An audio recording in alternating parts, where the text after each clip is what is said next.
دلته خلک اعتراض کوي چې بس دومره آسان کار دی، خو بس د رمضان کې به عبادت وکړو، بس بیا به نور چې سم خوښ یا به کوو. یعنی یو قسم ته حدیث باندې د اعتراض په نظر ګوري، دا خو صحیح روایت دی، خو بیا هم چونکې دا انکار حدیث هغه غلط سوچ د په ذهن کې ورننوته دی، نو په حدیث باندې اعتراض وکړو زمونږ استاد عوام تبو برباد کی چې بس آسان کار دی، بس په سبحان الله و یو غټه ونه په جنت کې ولګي دا په قصه اسانه. اې د نبی علیہ السلام دا امت چې د نور امتونو په نسبت دا ډېر کمزور دی، عمرم کم دی او اعمالم دی تلک نصیب دی، خو لیکن د دغه لګو اعمالو اجر الله زیات خدي. دا د محبوب علی السلام په صدقه کې خدي.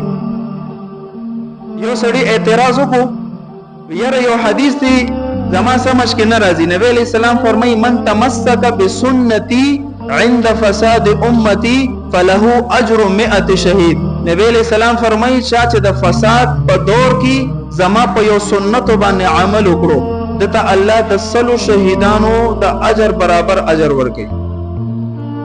هغه وی چې 100 شهیدان څومره لوی مقام دی، شهید د څه په آسان شهادت نه ملاويږي، په یو عمل باندې د 100 شهیدانو اجر زما ذهن نه مني. وي حدیث نه د انکار دا یو صورت اختیار کو. مفتی ظهور علی خان صاحب رحمت الله علیه وتو فرمایل چې قران کې راته داسې قسم فضیلت او خیم نو بیا به معنی قران خو خامخا منم. وی الله فرمایي ليله القدر خير من 1000 شهر. ودغه قدر پشپه کې د معمولی عبادت مو کو خير من 1000 شهر، د زرو میاشتونه الله زیات اجر ورکړي، او معمولی عبادت زر میاشتونه زیات اجر. څه د خیال له دا منی کنه دینه منکار دی.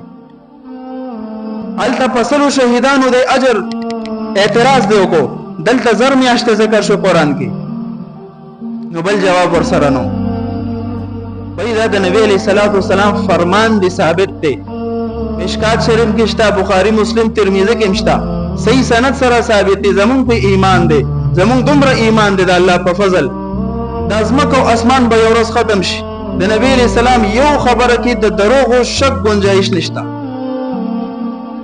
دا صرف د انکار حدیث دا فتنه لګیا د جاری کوي